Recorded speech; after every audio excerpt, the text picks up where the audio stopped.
Saudações a todos vocês, em todos os lugares que vocês se encontram. Ok, eu sou o profeta Dr. Azaf e esta é a revista Global das Notícias. Estamos em ABA-TV, estamos em AZ-TV ao vivo e em simultâneo com a Rádio Azaf. Não esqueça que estamos em simultâneo com a Rádio Azaf. É muito importante você captar a Rádio Azaf em todos os lugares que você está, tá bom? Você tem a rádio que está sobre a internet. É mais fácil, né? Se você entra em www.azaf.com, ali no desktop, né? Na primeira página do website, você tem a Rádio Azaf. Está 24 horas, 7 dias na semana. Olha, e todos aqueles 365 dias do ano. Nós vamos passar a trabalharmos de uma forma mais profunda para trazermos o desenvolvimento sustentável, principalmente para o nosso país e outros países, são como o nosso país, Moçambique, que na verdade carece do desenvolvimento sustentável, carece muito do desenvolvimento sustentável. Se você pode olhar para os países, os PALOPs, portanto, ou a Lusa, se você quiser, países, comunidade dos países de desenvolvimento da língua portuguesa, eles dependem da língua portuguesa. Primeiro, a própria língua portuguesa limita esses países de participar de muitas coisas no mundo. O português está a parecer ser uma ilha. É uma ilha no Mar Grande. Falando só português, quase que não vamos a nenhum lado. Tá certo? Eu sei que pode ser triste para muita gente que estão mais apaixonados com Portugal. E o próprio Portugal não parece uma coisa grande no meio da Comunidade Econômica Europeia. De todas as 12 nações que fazem parte ou que fundaram a Comunidade Econômica Europeia, que hoje já são muitos, na verdade o país que era pobre dentre elas é Portugal. País desorganizado foi sempre Portugal. Eu não sei o que falta. Eu não sei o que é que falta dos portugueses para poderem desenvolver. Mas isso aí é uma amostra. Se você pode olhar para a cultura econômica dos países colonizados por Portugal e olhar para a situação dos países colonizados pela França, os países colonizados pela Inglaterra e outras nações, a Espanha, por exemplo, olhando para o sul da América, a coisa é diferente, sabe? É diferente. Só Deus sabe o que está errado com os portugueses. Não. 500 anos em Moçambique deixaram um país que devia ser uma das nações industrializadas do mundo. Não exploraram nada, é muito minério, não fizeram nada. O pouco que tinha levou para Portugal. Mas enfim, herdamos esta língua e vamos nos comunicar Angola, vamos nos comunicar Guiné-Bissau, Cabo Verde, Santo Tomé e Príncipe e outras comunidades que falam português. Muito obrigado por estar comigo nessa revista Global das Notícias na ABA-TV, online e Rádio Azaf. Portanto, beneficie das informações que na verdade podem levar você para muito longe. O que eu descobri, na verdade, na África é a falta da informação.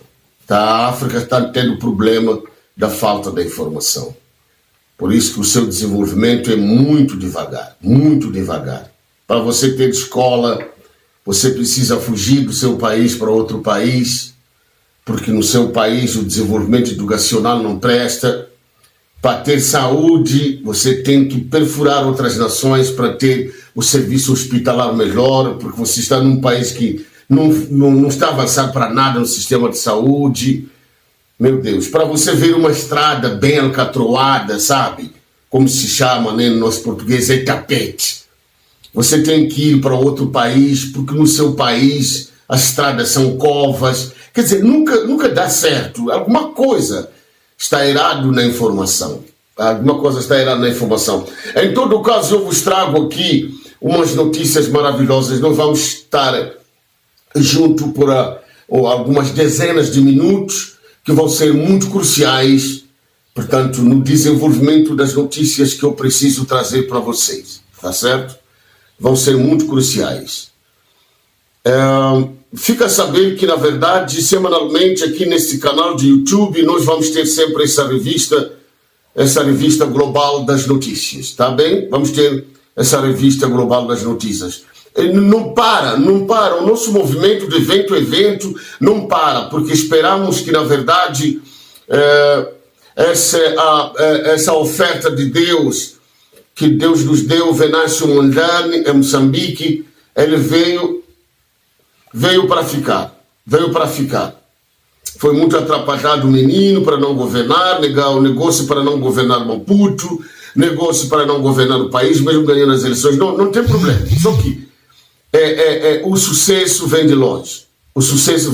Nós precisamos saber que nem tudo vai dar certo de uma noite para outra. E eu quero agradecer perante vocês tanto a persistência, a paciência, a resistência de Venâncio Mondlane, que na verdade com tanta perseguição não abandonou a sua visão. Parabéns a vocês, senhor presidente. E foi muito difícil, né? Porque enquanto você está a disputar as eleições das quais você julga que ganhou e dizem que não, o próprio partido que fez cobertura, Podemos, abandonou você, tá vendo? Abandonou você. Forquilha, na verdade, ficou longe de você. Ele prefere levar o seu caminho, mas você teve essa paciência no meio das balas da UIR, porque na verdade foram instruídos para matar você. Já é sabido que, na verdade, a intenção dos que estão no poder é para eliminar você. Que até agora eu não creio que isso acabou, né? Você tem que se precaver, tem que saber quem te dá copo de água, quem que colocou aquela garrafinha de água mineral na tua mesa, quem te chama para almoço. Eu aprendi aqui, presidente Venâncio, que o sucesso para aqueles que são chamados por Deus para serem ministros vem de omitir muitas coisas. Quando Deus me tocou em 1986, eu saindo do serviço militar no norte do país, e eu senti que, na verdade, esta visão vai me levar para longe. Deus quer me usar. Graças a Deus, eu estive perante pessoas em Pemba, Paquitequita, ali na igreja, que davam informações certas sobre o que é viver para Deus, o que é fazer a vontade de Deus. E eu, escutando a palavra dia após dia, fui descobrir que, na verdade, há coisas que eu tenho que omitir. Eu tive pausa de algumas coisas. Nas coisas de comer, na área de namoro, o relacionamento, as pessoas que andam comigo, as pessoas que passam tempo comigo. Eu comecei a ter novos amigos. Tem coisa que tem que se lançar fora, né, senhor presidente? Muito obrigado por Ana Mola. Eu falo abertamente. Eu te apoiei pela mídia, pelas orações perante Jesus Cristo, que é o nome acima de todos os nomes, e te apoiei mesmo financeiramente, aquilo que eu pude sempre que houve um clamor, que tem que haver um apoio, eu sempre participei e continuo a participar. E eu creio que vou ter meu cartão de membro brevemente, porque esperávamos essa convenção, né, maravilhosa. Então já vamos poder conseguir de longe que estamos. A perseguição é grande, você olha para as coisas, começa a ver que, olha lá, algumas pessoas estão comissionadas para me fazer alguma coisa errada, porque o que nós falamos nem todas as pessoas gostam, mas de longe mesmo, online, estamos juntos e vamos conseguir a nossa membresia para contribuir melhor para a Ana Mola. Para o desenvolvimento sustentável de Moçambique, precisamos de um partido bem criado, como fizeste, um partido bem organizado, um partido com quadros políticos que tem fome como você, de que tem fome com você, fome de fazer coisas para o povo. O nosso problema hoje na África é ter pessoas como Ibrahim Traoré no Burkina Faso. Uma nação que sempre foi poeira. Mas chega Traoré, um menino, e mostrou ao mundo que, na verdade, Burkina Faso pode ir longe. Está indo longe. E foi necessário ele omitir. Burkina Faso, para ser o que é hoje, ele teve que omitir. Melhores amigos da ECOWAS, por exemplo. O desenvolvimento dos países do oeste da África. Você tem Ghana lá, você tem Costa do Marfim, você tem nações poderosas lá. Você fala de Níger, você fala da Nigéria, são potências no oeste da África. Mas o menino preferiu divorciar a ECOWAS. Foi prometido sanções econômicas. Sei que não há problema, podem fazer o que fazer, cortem energia se vocês quiserem, vamos voltar a usar portanto, os candelabros, vamos usar, portanto, as velas, se vocês cortarem, mas a decisão é única. Nós temos que acabar com o sistema dos bandidos, portanto, da Jihad Islamia, que são radicais islâmicos que matam o nosso povo. O governo está a resolver. Precisamos resolver do desenvolvimento sustentável para o nosso povo, para sair da pobreza. E parecia uma brincadeira. A França não sabia, não sonhava que, na verdade, Burkina Faso vai se puxar fora da linha neocolonialista.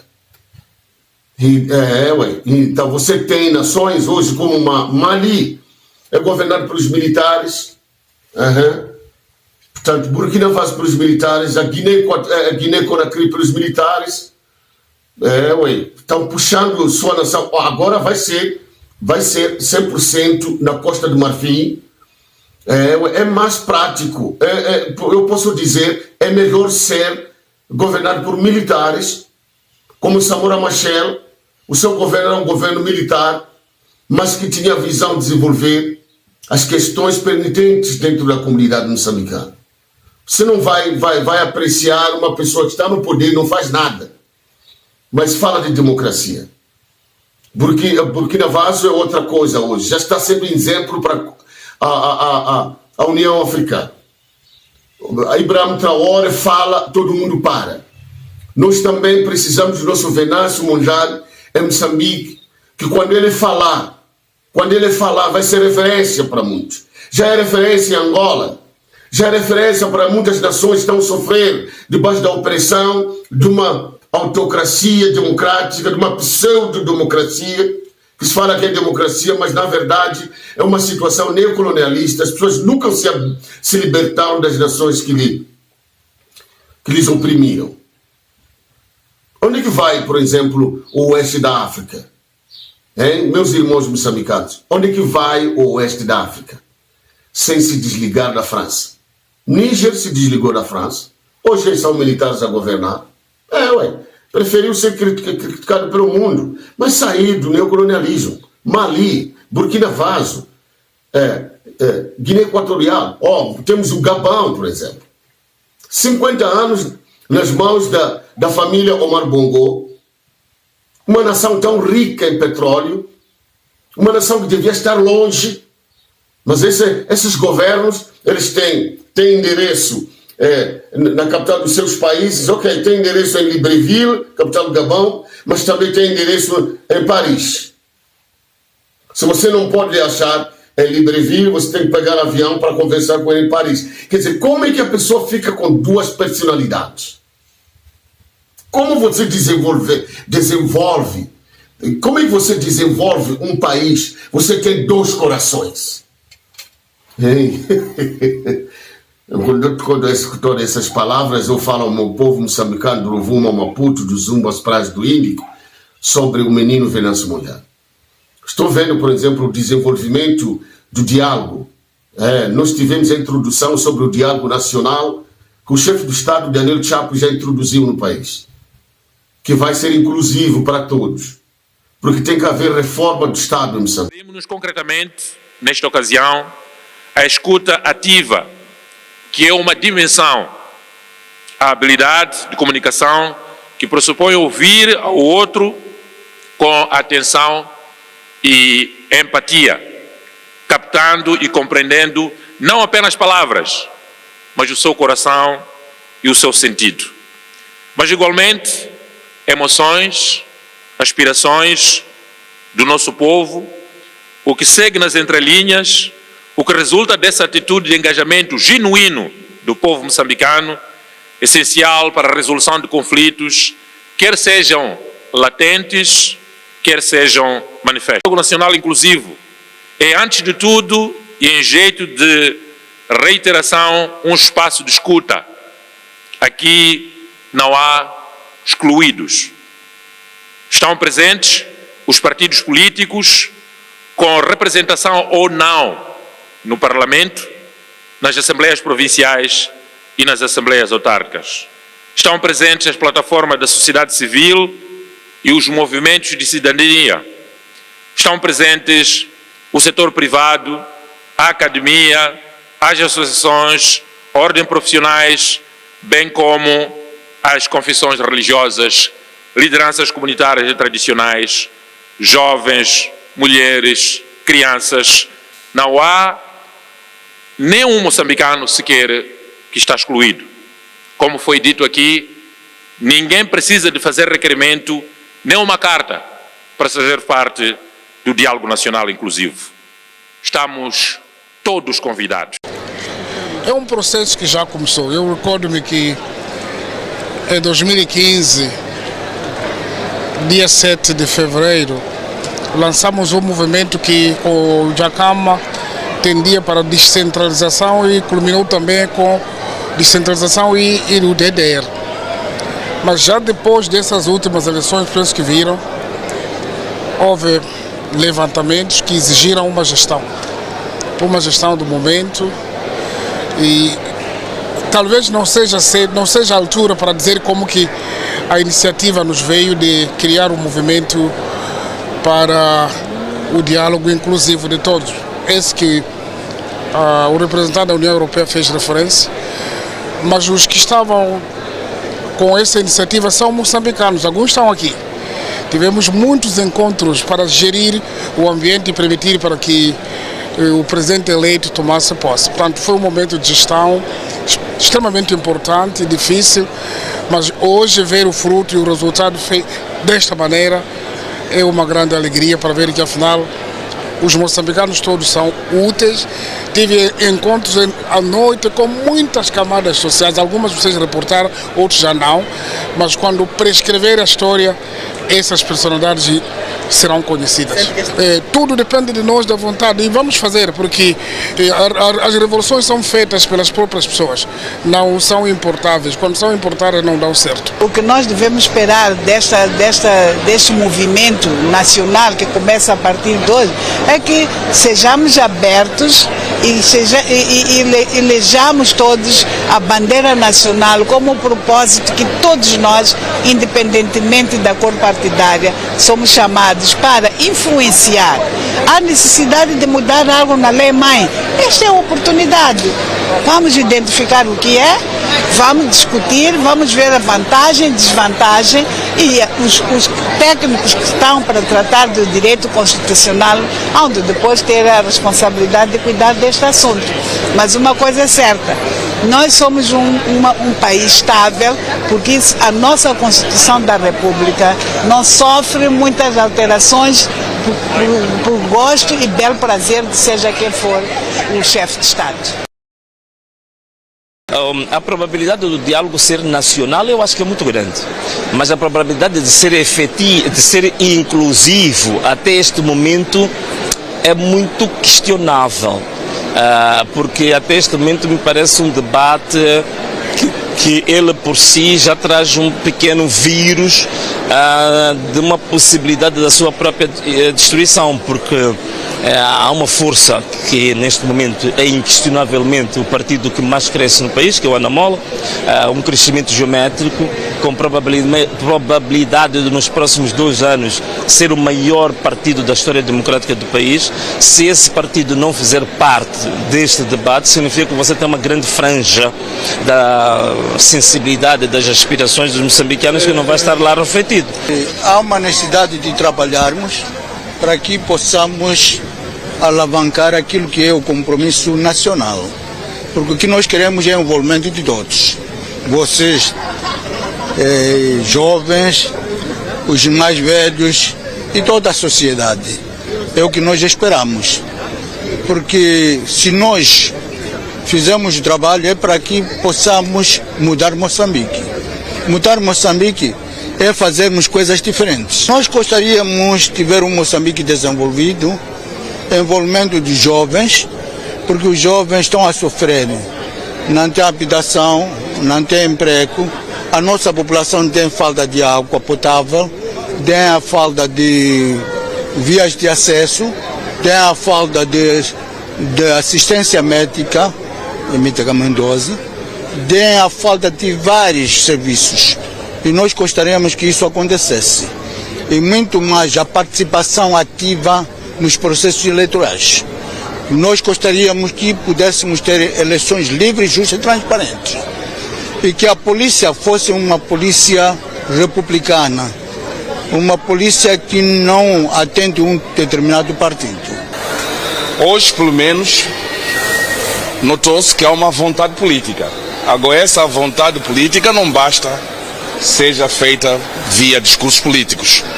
Passa pela ação. E essa ação é promover para que haja reformas. E essa promoção passa nesse momento por esse setor de debate que vai acontecer. Esse compromisso político é diferente dos outros, porque é um compromisso político que estabelece as linhas para reformas. Não é um compromisso político para acomodar este ou aquele. Esse compromisso político abre para um debate nacional para que os moçambicanos possam alcançar as reformas. E essas reformas são necessárias. E esta é a única e a última oportunidade que nós temos para consertar o nosso país. Se os processos anteriores falharam, devemos nós hoje fazer com que esse processo não falhe.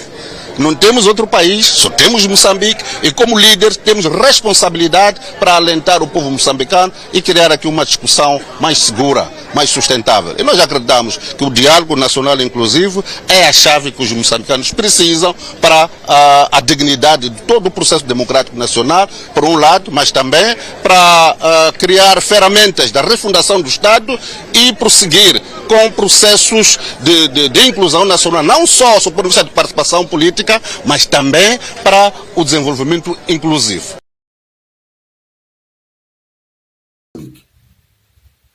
Está bem evidente. O partido no poder descobriu que, na verdade, o ponto de um país nos abandonar, algo tem que se fazer.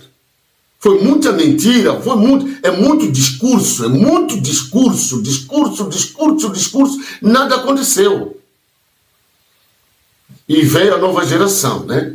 Que não é a nossa geração dos anos 60. Geração dos anos 70. Veio outra geração, que é dos 90. Do ano 2000, a década milenial. Eles não aceitam porcaria.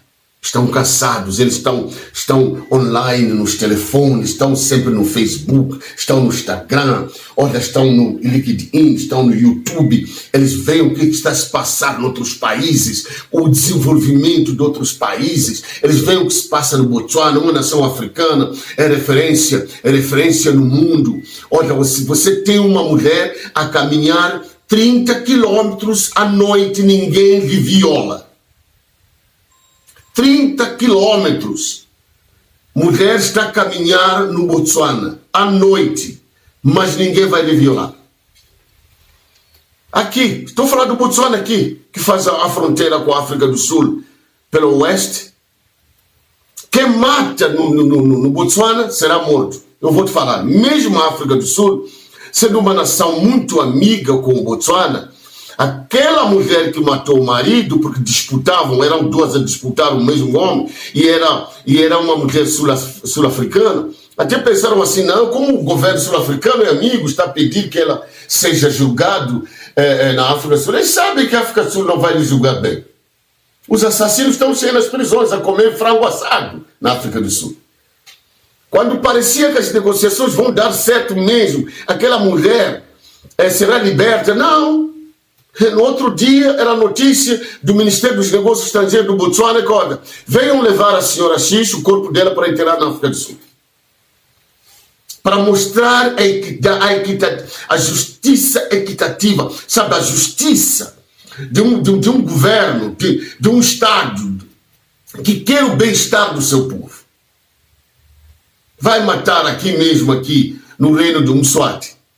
Aqui o reino montanhoso de Mswati, aqui. A segunda maior produção de açúcar do mundo depois do Brasil. Vai lá ver. Se você matar, vai sair lá. Não.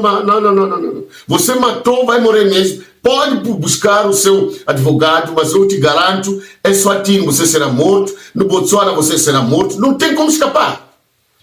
Aí corta o problema da raiz. Veja como é que os criminosos se infiltraram as instituições do governo no nosso país, eles abusam do nosso país, porque eles sabem que vão ficar lá comer. Na prisão, no BO, eles vão ficar lá, vão comer. Eles criam até esquadrões de morte dentro da prisão para matar quem falar lá fora. Eu espero muito, gente, eu espero muito com orações e desejos e a ânsia de que o Anamola ele vai trazer uma mudança sustentável para a República de Moçambique. Vai trazer. E aí está o diálogo nacional. E eu tinha já falado a minha contribuição ao presidente Venâncio Mondlane, que, olha, já que você faz parte do Conselho do Estado, o seu conselho ao chefe do Estado é que Moçambique precisa da reforma no seu sistema eleitoral. Sistema eleitoral moçambicano dentro do Conselho Nacional das Eleições está errado.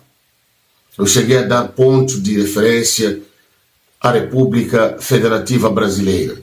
Tem um sistema eletrônico, dificilmente alguém pode roubar.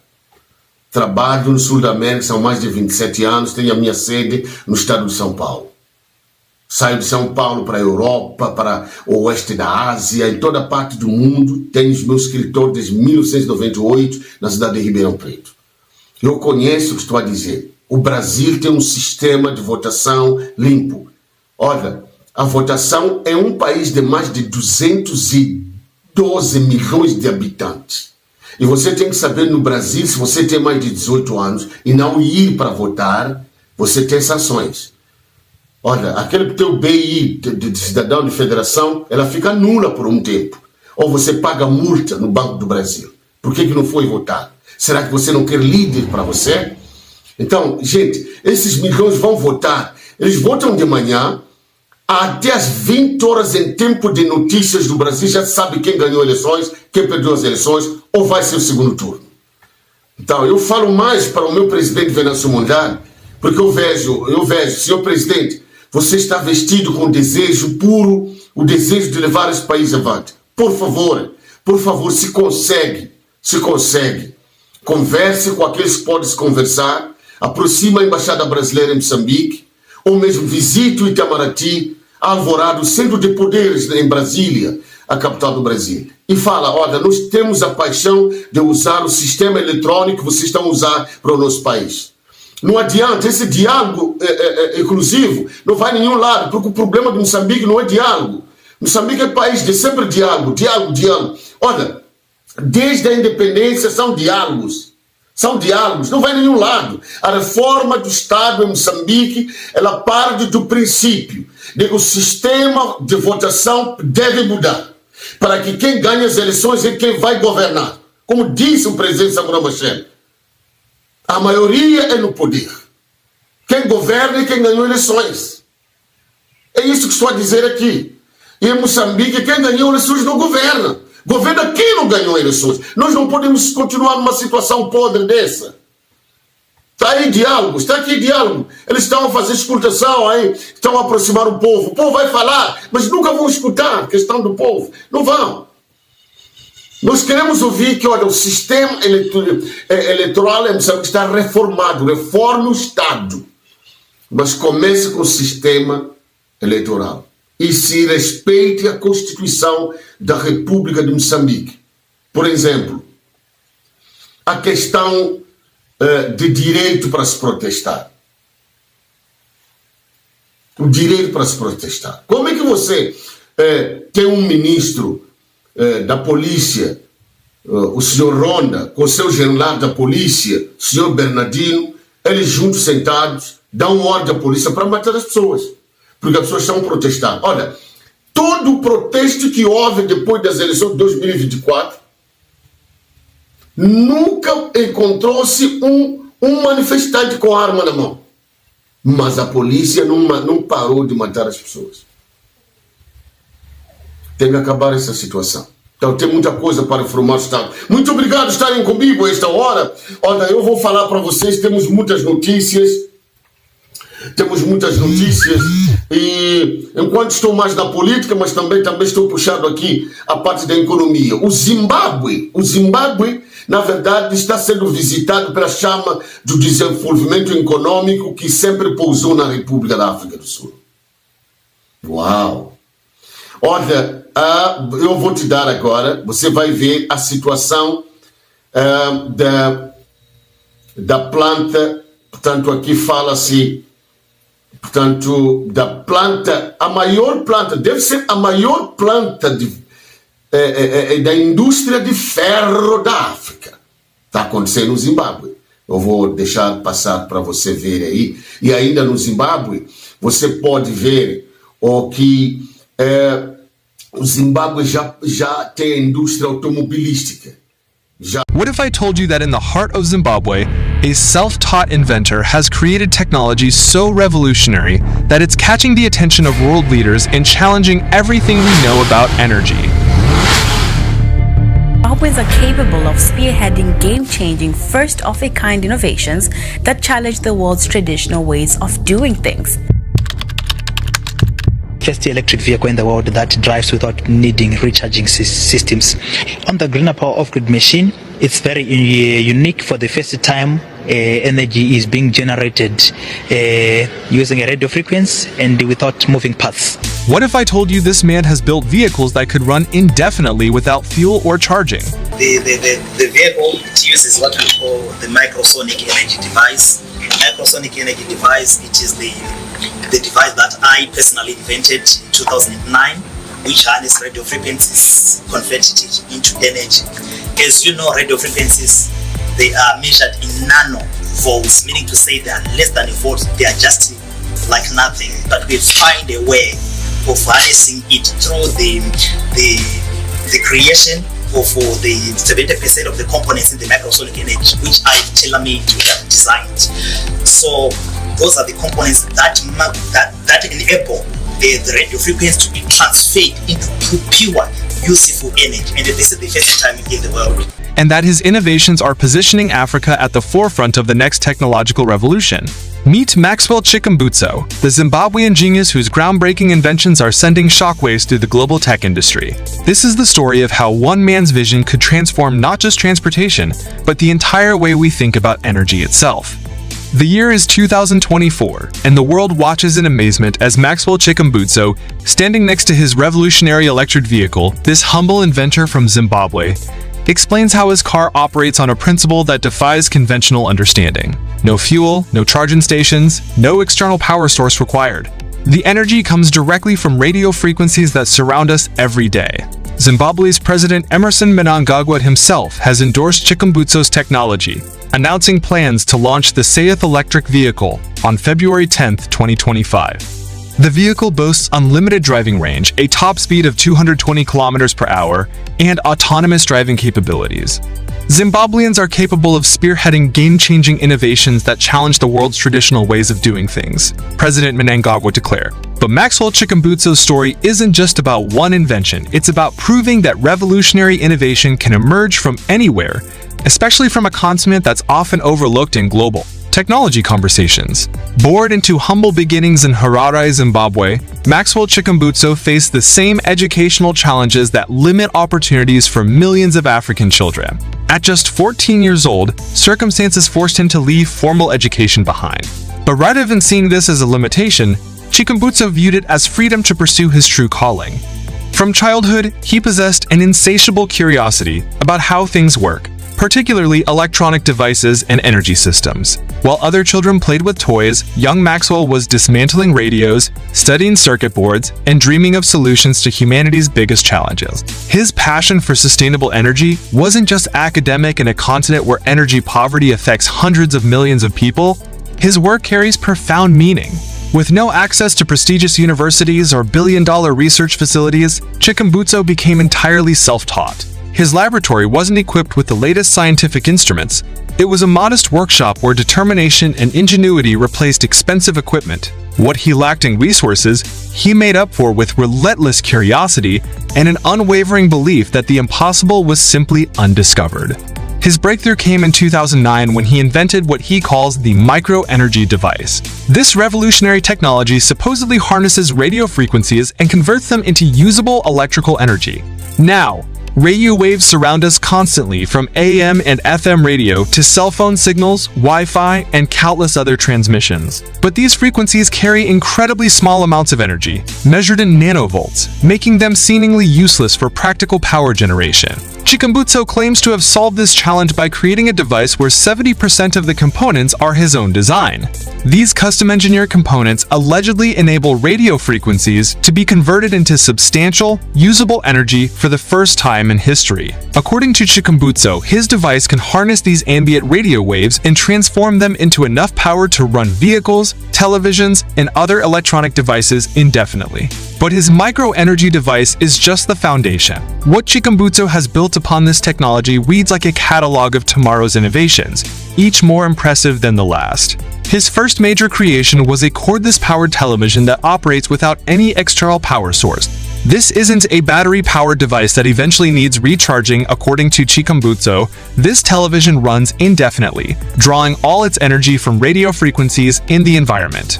During public demonstrations, he's shown this television operating without being plugged into electricity, connected to solar panels, or drawing power from any visible source. This is the first in the world to have such technology where a television is powered with radio frequency, Chikumbutso explains.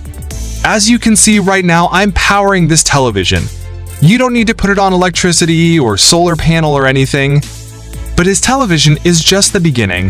This is our self-powered TV that we have designed. The first in the world to have such kind of a technology where a television is powered with a radio frequency. So as you can see right now, I'm powering this television. So this is the first television in the world that uses self-power to say. It is all in one. You don't need to put it on electricity or on solar panel or anything. As it is a complete solution. Behind the television, you can see that there is a microsonic energy device, this box. This is the device that is converting radio frequencies into pure energy. As you can see, the power of the cable was supposed to be here. On all traditional televisions, power comes here, but there's no power, as you can see. The television is working as it is. So in layman, I think this television is we can call it a self-powered television. Chikumbutso's most ambitious creation is his self-powering electric vehicle. This represents a complete reimagining of transportation technology. While companies like Tesla focus on building better batteries and more efficient charging networks, Chikumbutso has supposedly eliminated the need for both. His approach isn't about building cars from scratch, it's about creating revolutionary power systems that can be integrated into existing vehicles. By installing his micro-energy device, conventional electric vehicles can supposedly be transformed into self-sustaining machines that never need external charging. So with this car, you can also use it to power your house. It is a moving generator. When you drive from work back to your home, you can connect your power cable, then you can power your house. It gives you 15 kilowatts power to power your house, and the vehicle itself just got 160 kilowatts electric motor. Imagine driving from Harare to Cape Town without stopping for fuel or finding a charging station. Imagine vehicles that become more environmentally beneficial the longer they operate, constantly removing radio frequency pollution from the environment while generating clean energy.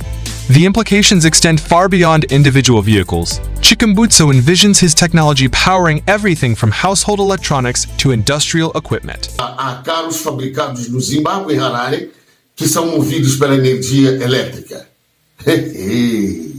Não, presidente Venâncio, é possível, o que você está a dizer, é possível marchar Moçambique às portas do primeiro mundo, meu filho.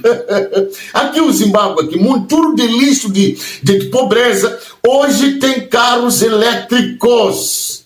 Estão sendo vendidos. Ameaçou as potências do oeste, as potências do norte, quando viram que Zimbábue, um zimbabuiano, talvez estudou no Japão, porque eu estava a acompanhar a história desse menino aqui, fez história, voltou com toda essa tecnologia e hoje tem a indústria de automóveis. Você vai gozar na tela, já está a passar na tela para você agora, portanto a própria planta,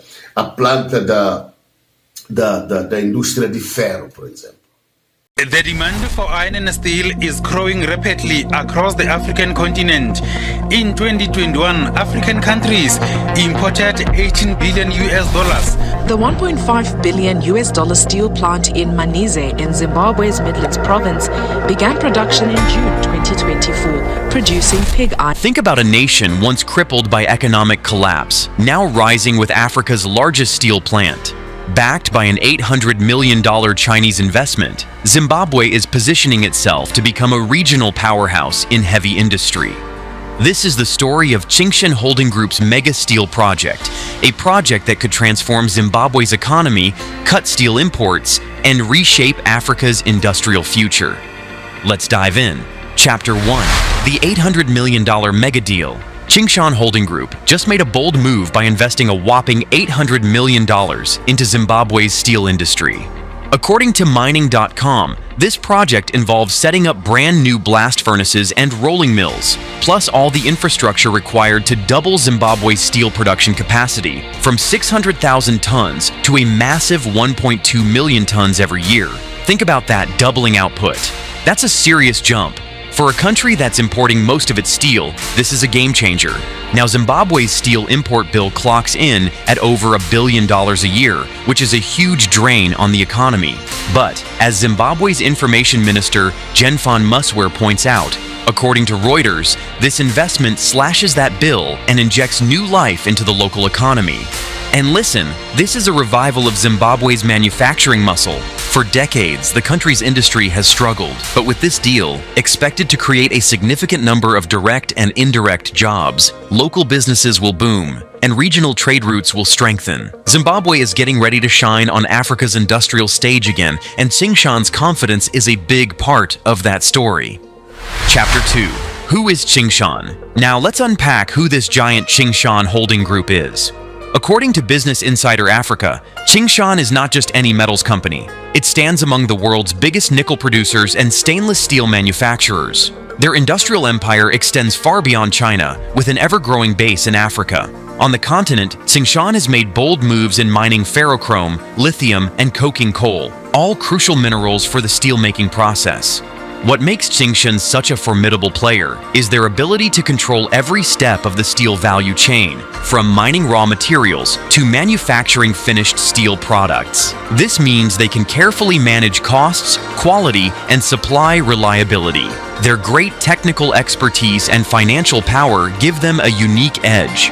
When a global heavyweight like Tsingshan invests in Zimbabwe, it's the arrival of global standards, cutting-edge technology, and industrial know-how. This sets the foundation for Zimbabwe's steel industry to rise to world-class standards and compete on global and regional fronts. Tsingshan's long-term commitment signals that Zimbabwe is now on a growth trajectory backed by expertise, experience, and resources to sustain this ambitious endeavor.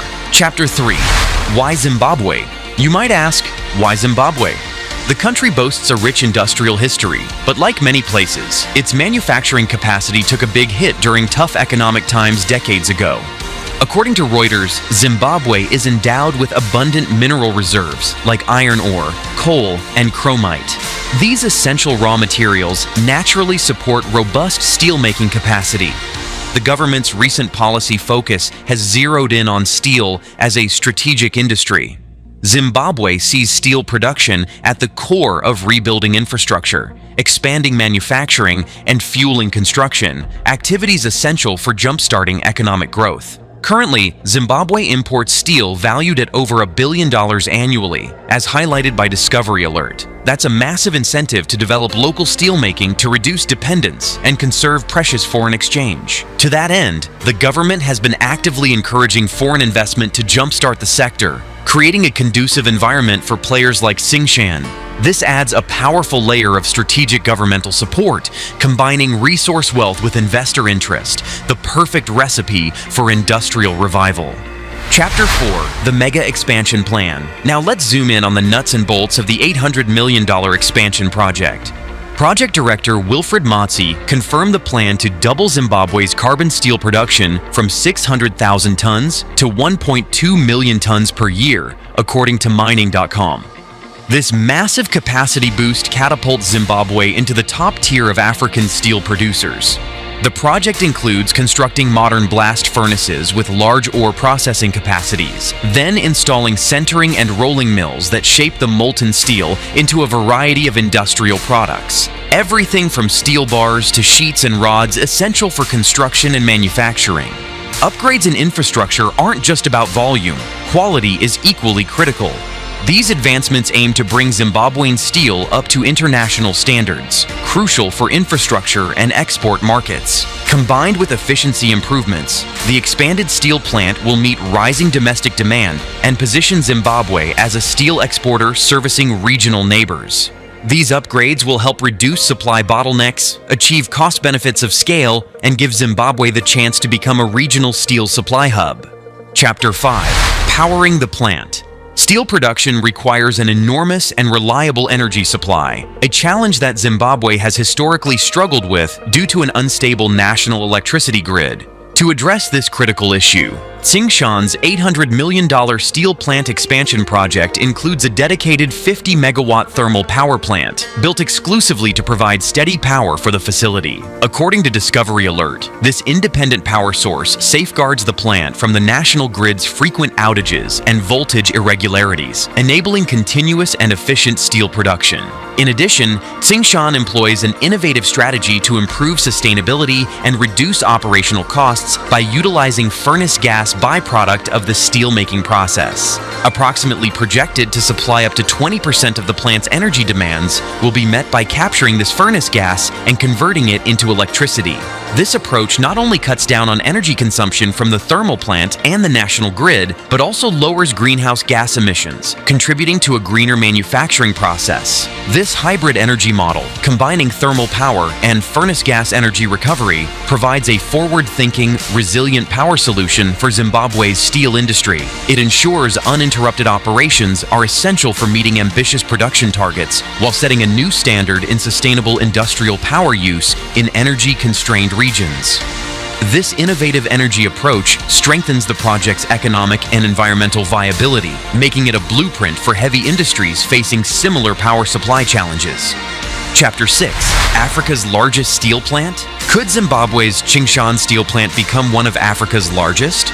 According to Mining.com, the plant is set to rival Africa's largest steelmakers. With a projected annual output of 1.2 million tons annually, the facility is set to rival some of the continent's biggest steelmakers, including those in economic giants like South Africa and Nigeria.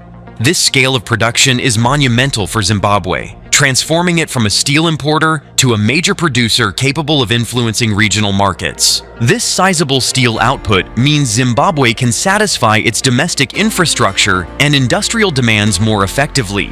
quality local supply will decrease the country's dependence on costly steel imports, which come with high tariffs, shipping delays, and supply chain uncertainties. This shift alone promises to reduce infrastructure costs and accelerate development projects. Beyond national borders, Zimbabwe's enhanced steel capacity will position it as a critical supplier for southern and Central African nations where steel demand is booming due to urbanization and economic expansion. As more countries in the region race to build roads, bridges, housing, and industrial facilities, Zimbabwe's ability to supply reliable steel at competitive prices will make it a regional industrial heavyweight. Chapter 7, Economic Lifeline for Zimbabwe. Let's get into why this steel project is not only about steel, it's an absolute economic lifeline for Zimbabwe. You see, Zimbabwe currently imports most of the steel it uses for everything from buildings to mining equipment. That costs the country dearly, draining precious foreign currency reserves that could be used elsewhere. Now, according to Zimbabwe's Information Minister Jenfan Musware, this project is set to slash the country's annual steel import bill, which is a game changer for the local economy.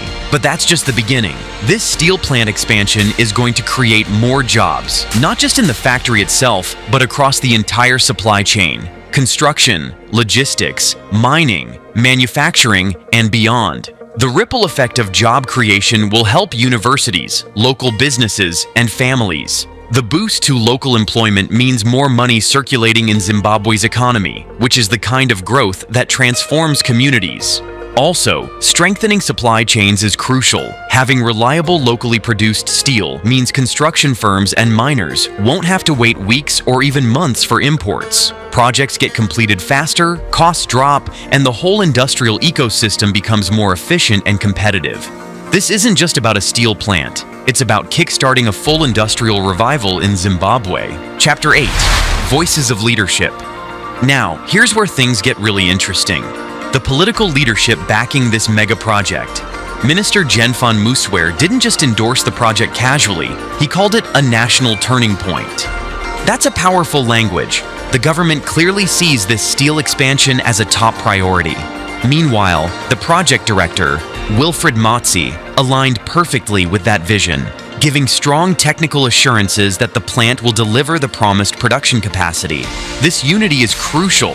When government leaders and private sector champions speak with one voice, it builds confidence among investors, workers, and the public. According to this alignment, it's clear that the project carries the weight of national pride and strategic importance. It's not just a business deal, it's a national mission to rebuild Zimbabwe's industrial heartland. That means bureaucratic hurdles can be minimized, permitting and regulatory processes streamlined, and public buy-in ensured, all ingredients for a successful industrial transformation. Leadership backing often makes or breaks projects of this scale, and Zimbabwe's leadership is putting its full weight behind Tsingshan's ambitions. Chapter 9, China-Zimbabwe relations deepen. Beyond economics and politics, there's a bigger story unfolding here, the deepening relationship between China and Zimbabwe. For years, Zimbabwe has relied on China as its primary foreign investor, especially after facing sanctions and reduced Western support.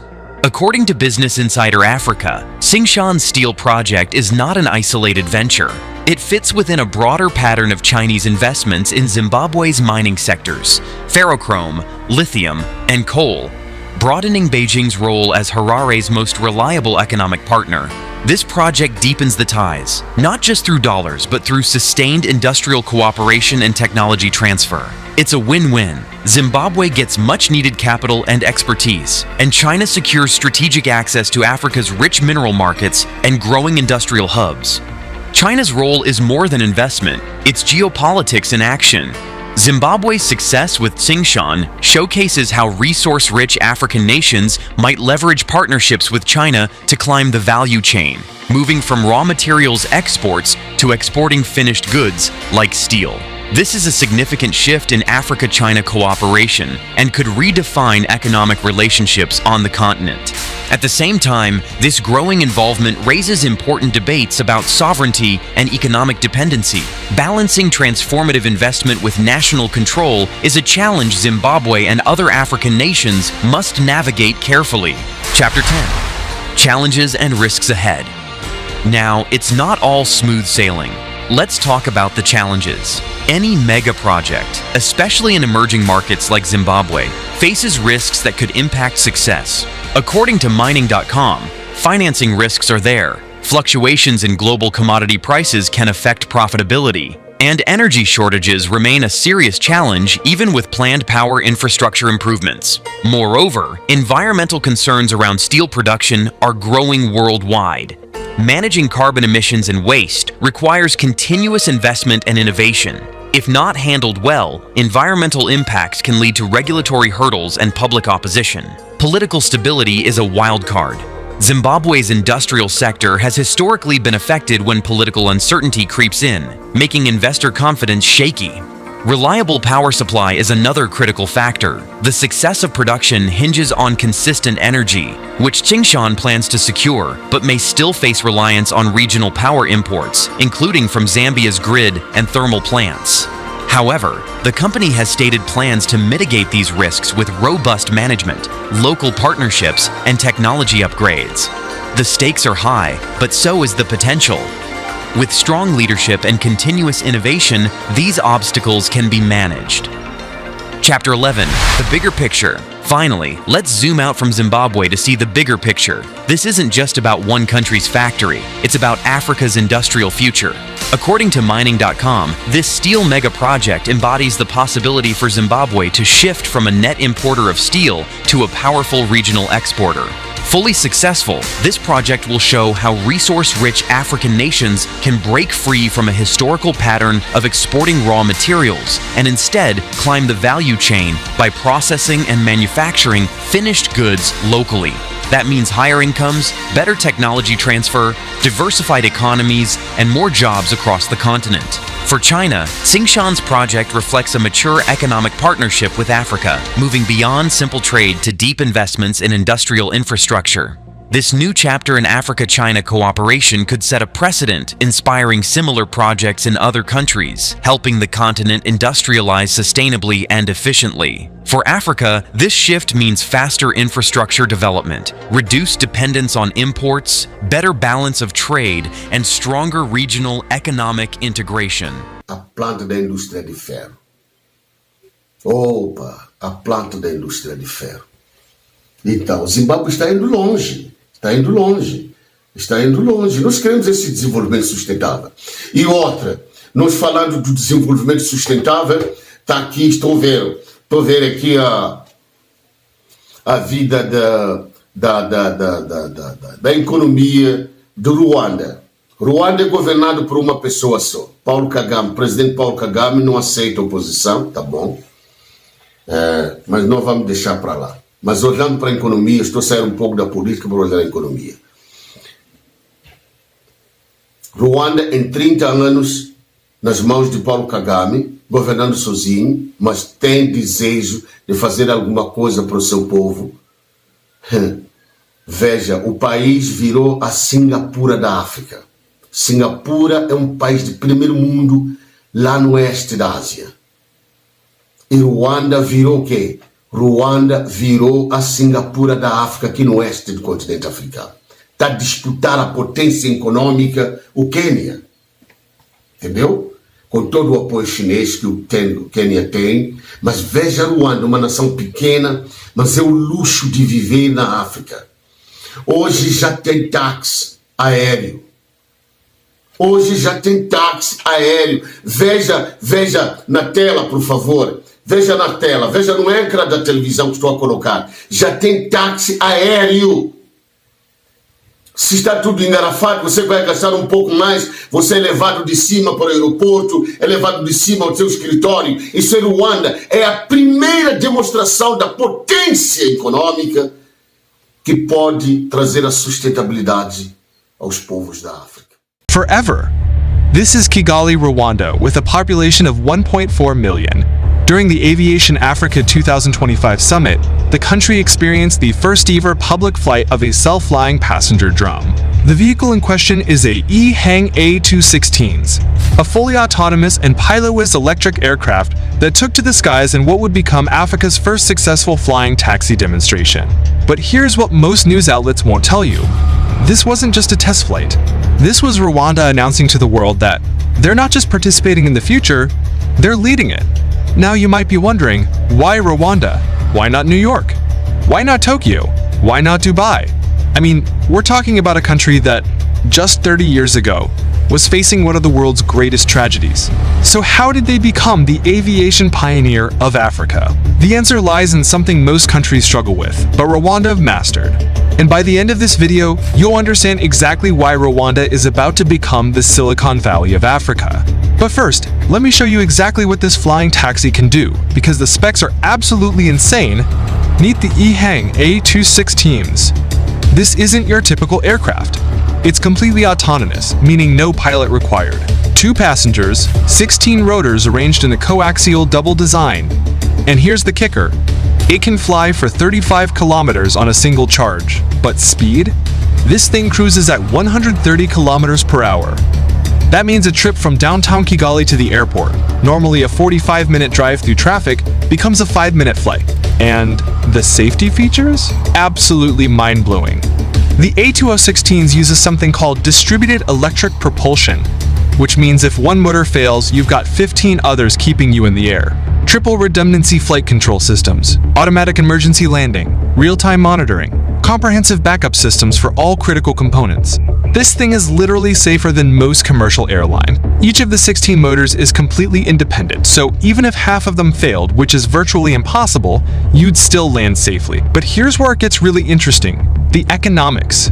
Traditional helicopter rides in major cities can cost $200 to $500 per trip. But electric flying taxis? We're looking at potentially $20 to $50 per ride once they scale. The global flying taxi market is projected to hit $15 billion by 2030, and Rwanda just positioned itself right at the center of it. Now, about that price tag. The A216s has a suggested retail price of $410,000.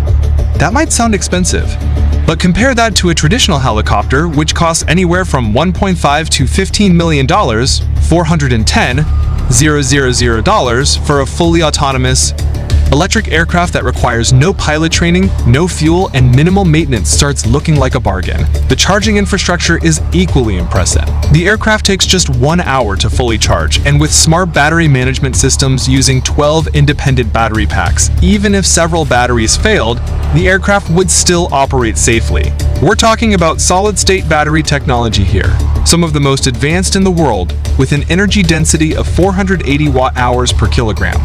But remember that question I asked earlier? Why Rwanda? The answer is going to shock you.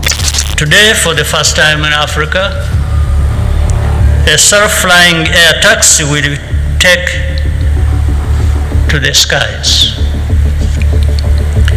We are very happy to be part of this demonstration and look forward to seeing what will come next. For Africa, the vision is very clear: to invest in a strong and more dynamic aviation sector as a necessary building block for economic growth. With a growing middle class and increasing tourism, the demand for air travel will only get stronger. The numbers speak for themselves. In the coming years, passenger traffic on our continent is expected to double. And it has everything to do with how Rwanda thinks about the future differently than every other country on Earth. This is President Paul Kagame. And for the past 20 years, he's been quietly building something unprecedented. While other countries were debating regulations, Rwanda was implementing them. While others were stuck in bureaucracy, Rwanda was moving fast and breaking barriers. Here's the secret most people don't know about Rwanda. They didn't just wake up one day and decide to test flying taxis. They've been systematically building the most advanced aviation ecosystem in Africa for over a decade. Remember when Amazon was promising drone delivery someday? Rwanda's been doing it since 2016. Medical supplies, blood banks, vaccines, all delivered by drone to remote villages. But here's the part that will blow your mind. As of 2021, more than 75% of blood deliveries in Rwanda outside of Kigali used drones. That's a higher rate than any developed country in the world. The United States is still debating whether drones are safe for package delivery, while Rwanda has been saving lives with them for 9 years. Let me give you some numbers that will shock you. Since starting drone delivery in 2016, Rwanda has dispatched more than 7,000 units of blood products to 21 hospitals. Red blood cells, platelets, plasma, all flying through the air while most of the world was stuck arguing about regulations. These aren't just packages we're talking about. These are life and death medical supplies reaching remote hospitals in 15 minutes instead of 4 hours by road. Here's a statistic that perfectly captures why Rwanda is different. Before drone delivery, between 25 to 40% of all temperature-sensitive medical supplies in Rwanda were wasted due to inconsistent cold chain infrastructure and poor roads. After implementing drone delivery, blood product expiration was reduced by approximately 7 units each month. That doesn't sound like much until you realize each of those units represents a human life that could be saved. Rwanda's mountainous topography makes road transport incredibly difficult. What takes 4 hours by treacherous mountain roads takes 15 minutes by drone. But here's the genius part. Rwanda didn't see their challenging geography as a limitation. They saw it as an opportunity to leapfrog traditional infrastructure entirely. And this partnership with China Road and Bridge Corporation for the flying taxi demonstration? It's not just about what aircraft. It's about Rwanda becoming the testing ground for the entire future of African aviation. China chose Rwanda specifically because they have the most progressive aviation regulations in the world. While the US FAA takes years to approve new technology, Rwanda approves it in months. But they don't compromise on safety. In fact, they're often stricter than developed countries because they understand that being first means they have to be flawless. Here's what most people don't understand about Rwanda's aviation strategy. They're not just importing technology, they're building local expertise. The country is training its own pilots, technicians, engineers, air traffic controllers, and regulatory experts. They're creating an entire ecosystem around advanced air mobility. This isn't just about flying taxis. This is about becoming the aviation hub of East Africa. Let me paint you a picture of what Rwanda's master plan looks like. Vision 2050 includes becoming a fully integrated smart aviation hub for the entire region. Picture this: flying taxi networks connecting Kigali to Kampala, Nairobi, Dar es Salaam. A web of electric aircraft crisscrossing the region, turning what used to be day-long journeys into hour-long flight. They're already building the infrastructure. Charging stations designed specifically for electric aircraft. Landing pads integrated into urban planning from the ground up. Air traffic management systems designed specifically for autonomous aircraft. And here's the brilliant part. They're not retrofitting old infrastructure. They're building everything from scratch with the future in mind. But the real genius of Rwanda's approach goes deeper than just technology. It's about understanding that the future belongs to countries that can execute, not just plan. While developed countries spend decades in regulatory hell, Rwanda moves with purpose. They understand that being second in emerging technology markets means being irrelevant. Africa has a massive transportation problem. Poor road infrastructure, limited railways, expensive traditional aviation. But flying taxis could leapfrog all of that, just like mobile phones allowed Africa to skip landline infrastructure entirely. Então, mas é possível tudo isso, é possível acontecer. É possível. Aí está, olha para aí.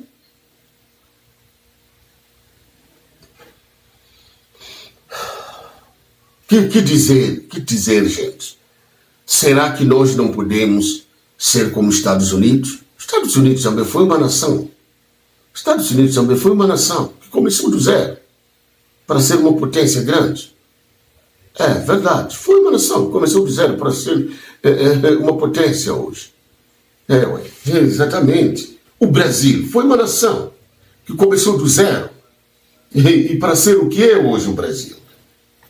A Alemanha também lê a história da Alemanha, lê a história da França, a Revolução Francesa nas tecnologias e povoando as colônias, os países colonizados na África para a França. Mas tudo começou do zero, é possível. A outra coisa que eu queria deixar aqui em relevo para todos é que nós temos de dar valor às línguas nacionais. Parabéns à República da África do Sul, tem 11 línguas oficializadas. O inglês é oficializado também, mas eu vou te falar, ele é usado como língua de negócio. O povo da África do Sul fala as suas próprias línguas. Temos que começar a dar valor ao nosso Ronga, ao nosso Makua, ao nosso Konde, ao nosso Kimwani, ao nosso Jawa, Nyungwa, Nyassa, Ndau, Sena, Xangana, Chope, Bitonga. Ei, vamos começar a dar valor às línguas do nosso país, hein? Estou a falar a verdade. Temos herança nesse país. Esse é o problema, porque achamos que nós não podemos avançar se não falar português. Consequência, hoje somos uma ilha no mundo todo. Nós somos uma ilha no mundo todo. Hein? Se os moçambicanos estão a olhar para mim agora, vocês dentro da República de Moçambique e na diáspora, não aumentarmos uma outra língua, eu falo a verdade. Pessoas de fora virão e tomarão a riqueza de Moçambique. Vão tomar a riqueza de Moçambique. Não adianta, é um absurdo. Tudo para você entender tem que haver um intérprete. Para fazer o quê? Você já fala a língua da mãe? Você já fala português? Por que não acrescente um francês? Ou inglês, por exemplo? O mundo está mais unido hoje. Então, está mais unido hoje. Gente, antes de eu sair, eu preciso falar para vocês a situação da Ucrânia, a situação da Rússia.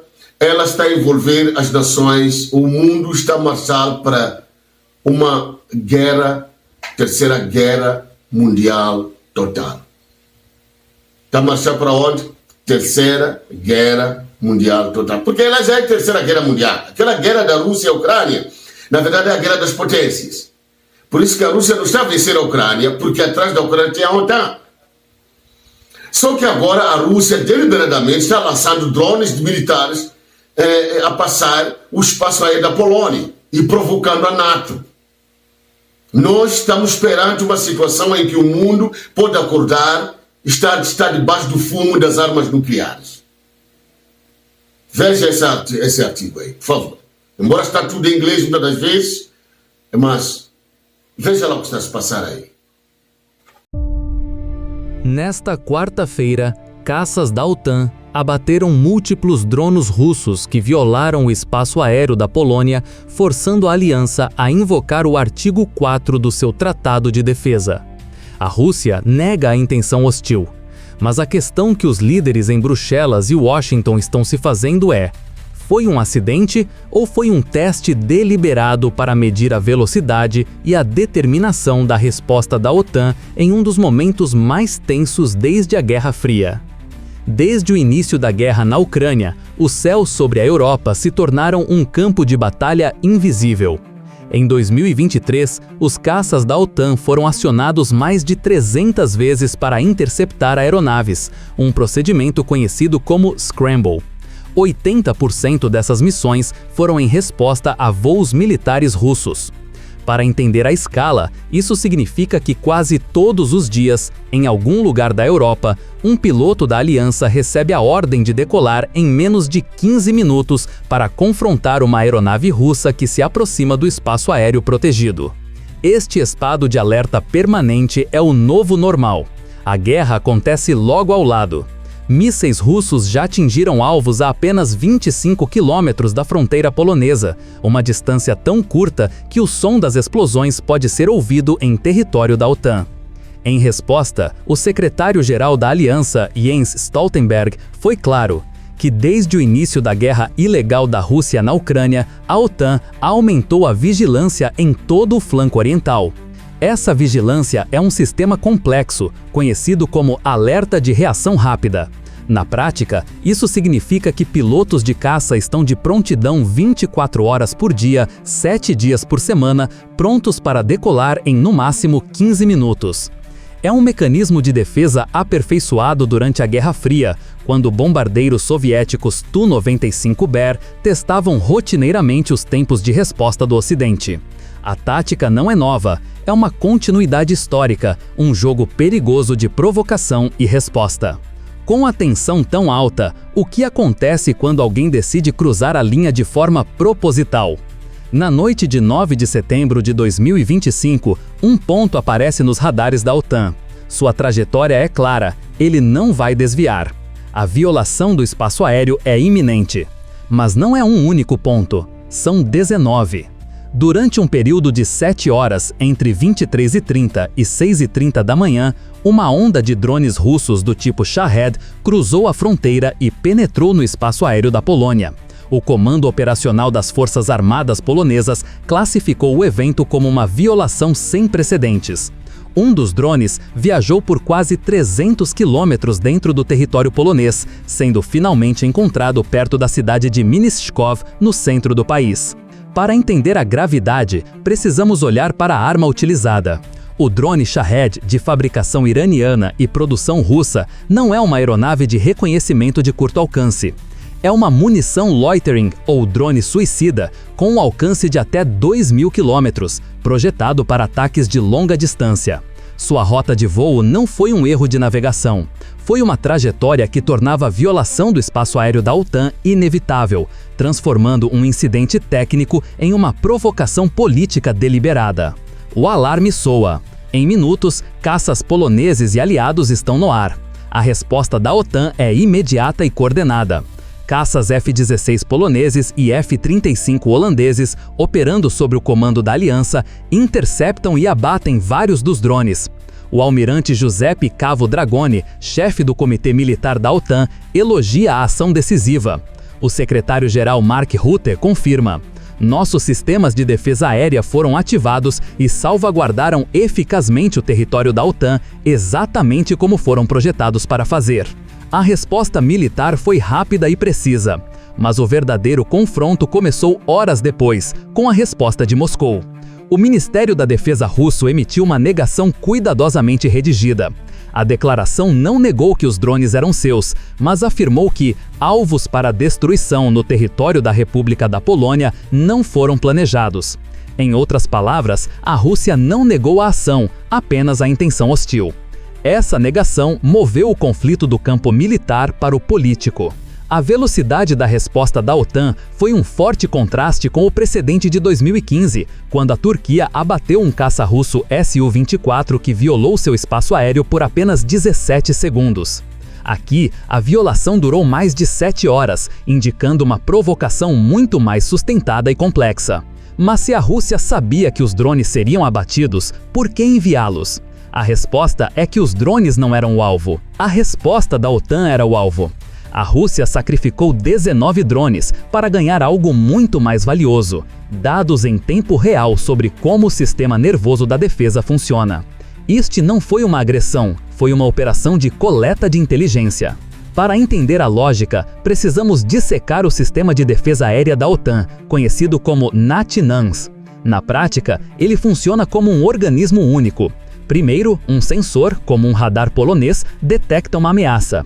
Essa informação é enviada instantaneamente para um centro de comando regional, o CAOC, localizado em Wedding, na Alemanha.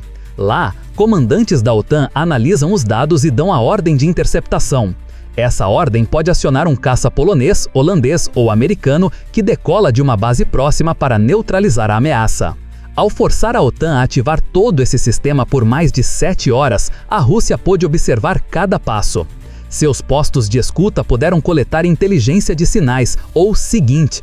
Isto se divide em duas áreas. A primeira é a ELINT, inteligência eletrônica, que mapeia as frequências e os padrões dos radares de busca e de controle de tiro. A segunda é a COMINT, inteligência de comunicações, que intercepta as comunicações entre os pilotos e o centro de comando. O resultado é um mapa detalhado das capacidades, dos tempos de reação e dos procedimentos da aliança. A violação também testou o ponto de estrangulamento mais crítico do sistema, a velocidade da tomada de decisão política. A Rússia queria saber quanto tempo leva para que a decisão de atirar passe da esfera militar para a política. Este incidente se encaixa perfeitamente no conceito de guerra híbrida, o uso de táticas militares, tecnológicas e políticas abaixo do limite de uma guerra aberta, para desestabilizar um adversário e extrair informações. A Rússia sacrificou peças de baixo custo para forçar a OTAN a revelar parte de seu manual de instruções. Mas com a provocação exposta como um teste, como a OTAN vai responder politicamente a essa ameaça? A Polônia não pediu guerra. Ela pediu uma reunião.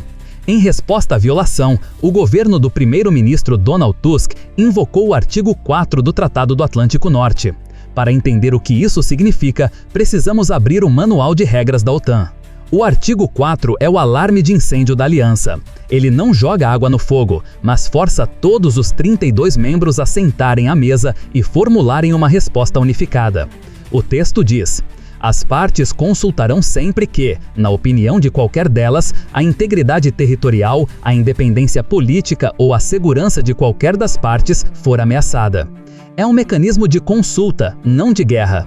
Este é um passo significativo. Na história de 75 anos da OTAN, o artigo 4 foi invocado apenas 8 vezes. A Turquia usou várias vezes em resposta a ameaças da Síria, e em 2012 isso levou ao deslocamento de baterias de mísseis Patriots. Em 2022, 8 países do leste europeu o invocaram em conjunto após a invasão da Ucrânia. A diferença fundamental está no contraste com o artigo 5. O artigo 4 é acionado por uma ameaça à integridade territorial. Já o artigo 5, a cláusula de defesa coletiva, só pode ser acionado por um ataque armado.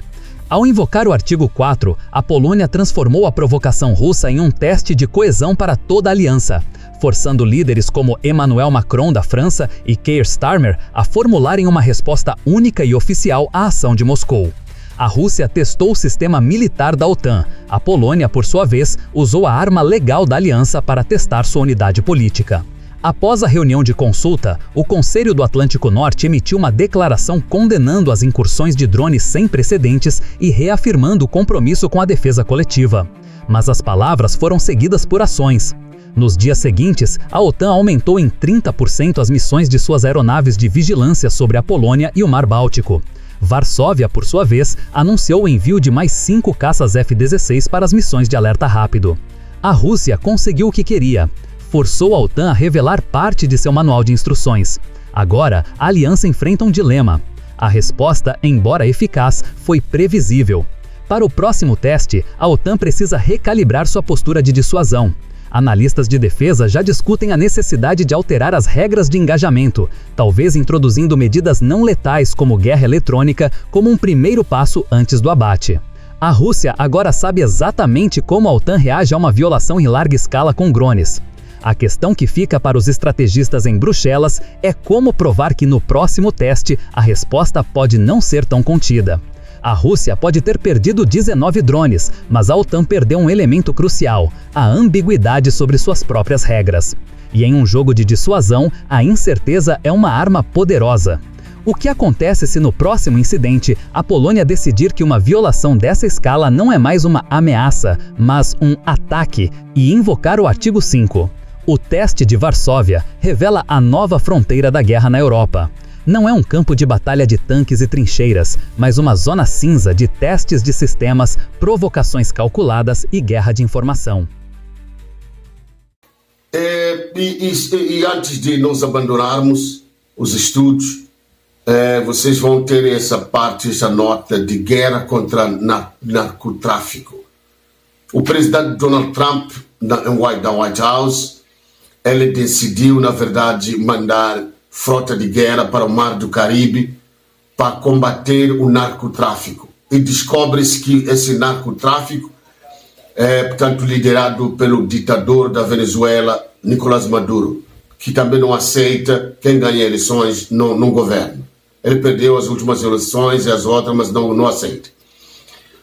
Venezuela, uma maior riqueza de petróleo sul da América, mas é um monturo de lixo. Você vai nas prateleiras das lojas de Venezuela, você batalha até para ter o papel higiênico. Papel higiênico. Meu Deus, que situação. Mas ele é rico. Os Estados Unidos revelou a riqueza dele, mesmo dentro dos Estados Unidos, porque ele é chefe, portanto, de La Soles. Todo esse cartel de drogas dentro da Venezuela, ligado a cartéis de droga, narcotráfico no México, e também o PCC, Primeiro Comando Central, e o Comando Vermelho no Brasil, etc. Esses presidentes são mafiosos, eles estão no poder, mas são apoiados pelo dinheiro de narcotráfico, tráfico humano, tráfico de drogas. E a guerra está iminente entre os Estados Unidos e a Venezuela. como vocês podem ver na tela, a situação é dramática. Os Estados Unidos destruiu um barco que eles, na verdade, desconfiaram que está a carregar drogas. Porque não pode parar de eles vender droga. Todo o centro da América, o norte e o sul, eles dependem muito de Venezuela. Dependem muito das Farc da Colômbia, as forças revolucionárias da Colômbia. Também são alimentados dessas drogas. Eles têm aeroportos numa zona dentro da mata fechada, porque a Amazônia virou terra de ninguém. Tem mata fechada dentro da própria Colômbia, mata fechada dentro da própria Venezuela. Olha, o Donald Trump veio justamente para desmantelar todo esse sistema de bandidagem. No Brasil, acaba-se falar agora nas manchetes internacionais, o qual essas organizações de tráfico de droga infiltraram até poços de combustíveis. Eles mandaram poços de combustíveis adulterar o combustível para que 40% do dinheiro que entra em cada posto de combustível seja mandado, portanto, aos comandantes das facções criminosas. Interessante, né?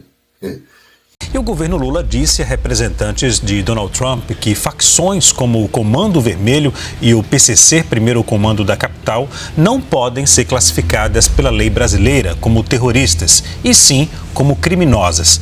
Nos bastidores da segurança internacional, um alerta vermelho começou a soar com força. Facções criminosas brasileiras, conhecidas por sua brutalidade dentro das fronteiras nacionais, estariam expandindo seus tentáculos para além da América do Sul e chegando ao coração dos Estados Unidos. Relatórios de agências de inteligência apontam que o Brasil deixou de ser apenas exportador de drogas para se tornar um elo central em redes globais que envolvem armas, lavagem de dinheiro e até acordos com máfias estrangeiras. E foi justamente esse cenário que chamou a atenção de Donald Trump. Em recentes declarações, ele deixou claro que pretende agir contra o que chamou de ameaça invisível, citando nominalmente organizações criminosas brasileiras. Para Trump, não é apenas uma questão de segurança pública, mas de soberania. Se facções estrangeiras atuam em solo americano, é sinal de que o país precisa responder com força. O detalhe é que esse discurso não é inédito.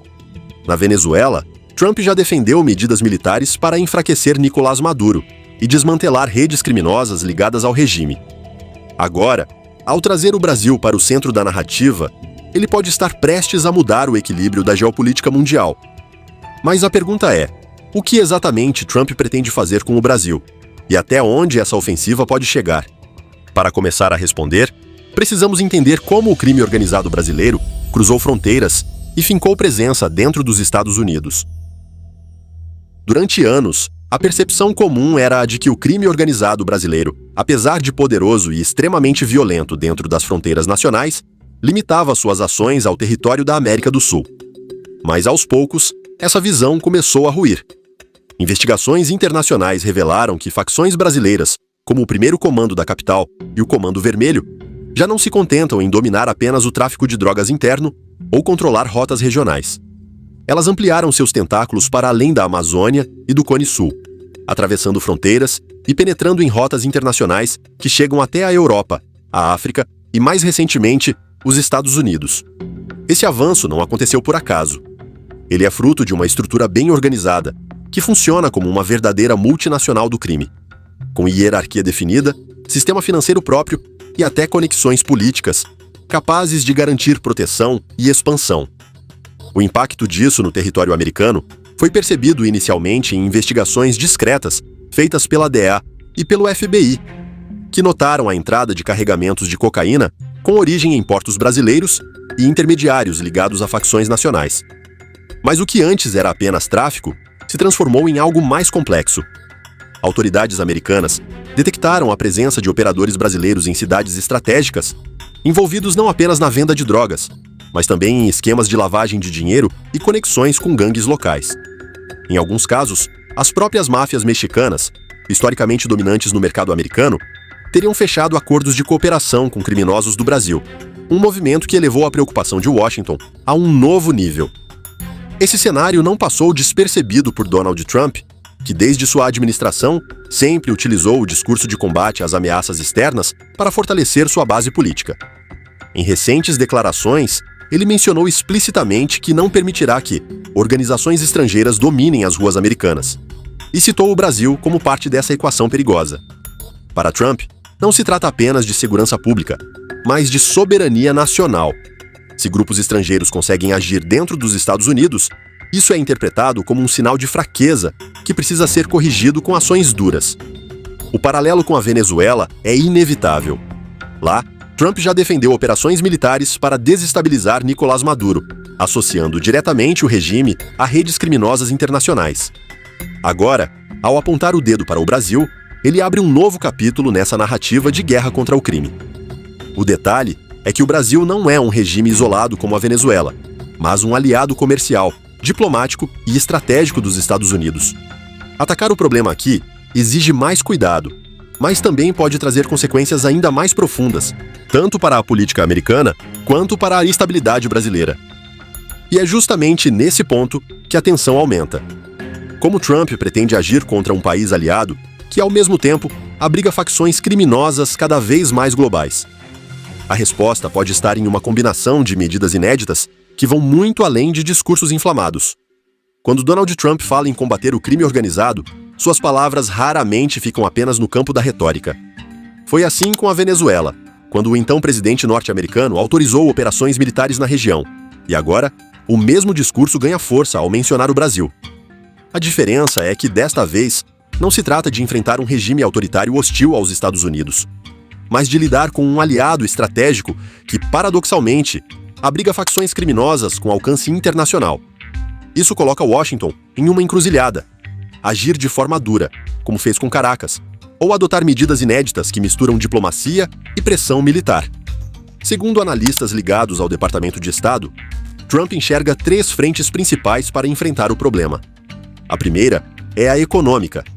A imposição de sanções direcionadas não contra o governo brasileiro em si, mas contra empresas, portos e até figuras políticas suspeitas de facilitar as operações do crime organizado. Essas sanções, se aplicadas, poderiam isolar financeiramente facções brasileiras, travando o fluxo de capitais que sustenta a máquina criminosa. A segunda frente é a policial e militar. Ampliar a cooperação com a Polícia Federal e com as Forças Armadas brasileiras em operações conjuntas, envolvendo inteligência, tecnologia de rastreamento e, em casos extremos, presença direta de forças americanas em território nacional, sob o pretexto de apoio técnico. A terceira frente é diplomática. Pressionar o governo brasileiro a priorizar o combate às facções em troca de benefícios comerciais e acordos bilaterais vantajosos. O modelo não é novo.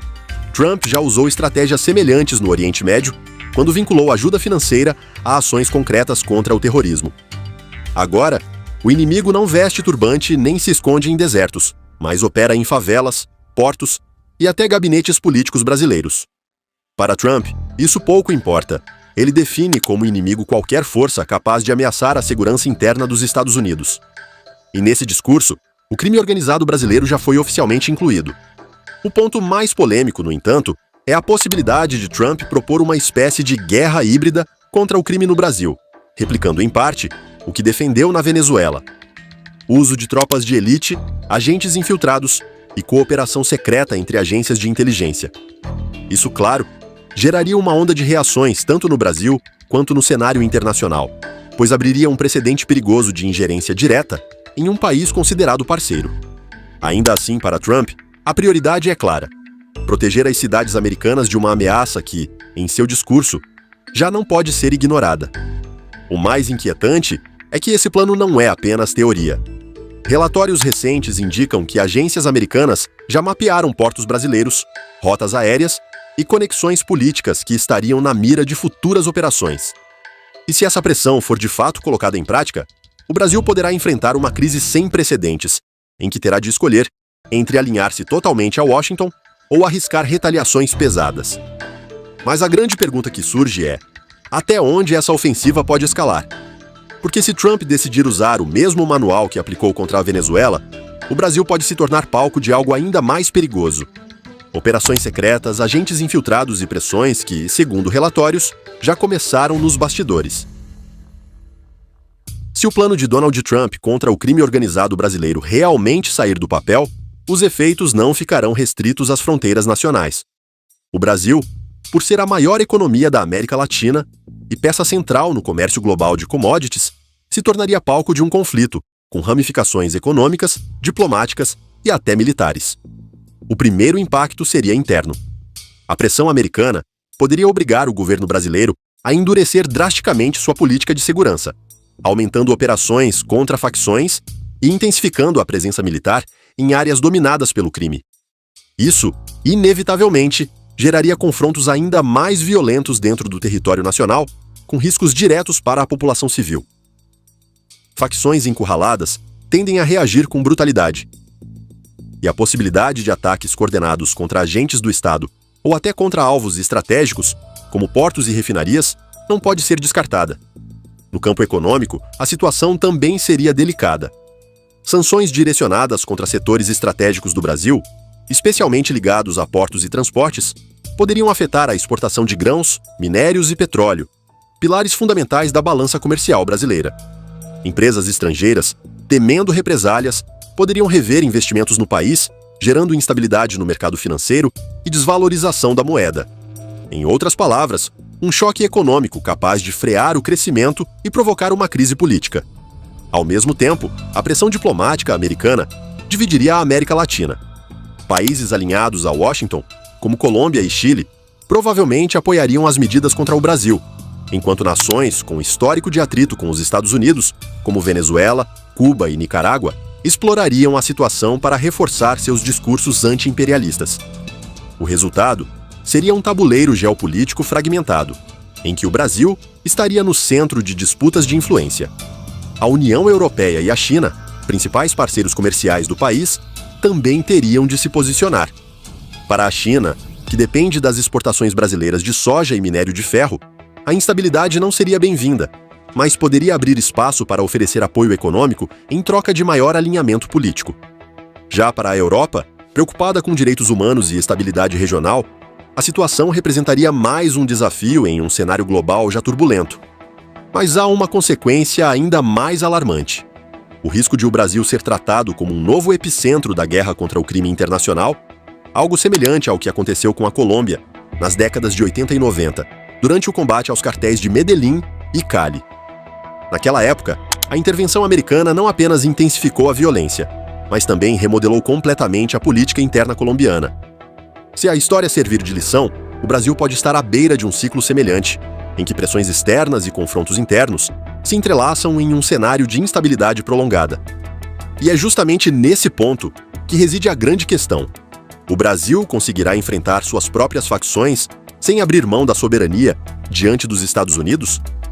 A resposta determinará não apenas o futuro da segurança nacional, mas também o equilíbrio de poder em toda a América Latina. Olha, muito obrigado por estar comigo até esta hora. Muito obrigado, Deus abençoe você ricamente. Deus abençoe você ricamente. Essa é a Revista Global das Notícias, a revista semanal no ABA-TV e na Rádio Azaf. ABA-TV Rádio Azaf, AZ-TV ao vivo. Muito obrigado por estar comigo. Então você pode ter mais informações conforme você está a ver. Portanto, pode nos seguir nas redes sociais. Nós vamos ter muita coisa aqui, vamos trazer muita coisa semanalmente. A questão de saúde, por exemplo. A questão de saúde.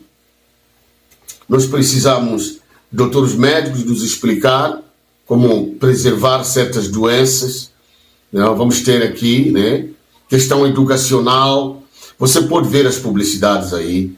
Eu não sou somente jornalista, apresentador deste programa. Eu sou reitor da UTA, Universidade Teológica Atalaia. É uma universidade tecnológica e teológica online. Tá certo? Você pode entrar em www.utauniversity.online www.utauniversity.online e se inscreve em qualquer página, lá no fim da página. E se inscreve e fala o que você precisa. Manda o seu currículo. O que você precisa? Quer fazer a fisioterapia? Quer fazer um curso bíblico? Quer fazer o quê? Você quer fazer a enfermagem? Estamos ligados a muitas universidades do mundo. O que nós não fazemos, podemos te ligar à Austrália, podemos ligar ao Brasil, podemos conectar você ao Japão. Tem tudo, é uma universidade tecnológica. Você está bem-vindo. Muito obrigado, Deus, o nosso Deus, por ter nos guardado até agora. Obrigado, Todo-Poderoso. Obrigado, Jesus Cristo, que morreu por nós na cruz. Hoje estamos limpos do pecado por causa do sangue precioso derramado na cruz de Calvário. Que Deus abençoe ricamente o meu país. Deus abençoe Moçambique e toda a diáspora. A paz de Jesus Cristo esteja com todos vocês, em todos os lugares que vocês se encontram. Nós vamos ter, na verdade, outras notícias já na próxima semana. Esse projeto vai ser semanal, para trazermos informações válidas para a questão do desenvolvimento sustentável. Eu sou o profeta Dr. Azaf. Você pode estar em contato comigo privado, né? No X, antigo Twitter, né? X, Dr. Azaf GA, Dr. Azaf GA, Dr. Azaf GA. Então, pronto, vamos lá. Você quer conversar em privado comigo? Vai lá ao Twitter. Vai lá ao Twitter, que eu X hoje. Diga, olha, eu tenho necessidade. Eu tenho necessidade. As minhas são essas, tudo privado, né? O WhatsApp também está vindo aí, ó. Siga as nossas, siga-nos nas redes sociais e você será bem-vindo. Obrigado, Deus abençoe vocês em todos os lugares onde vocês estão.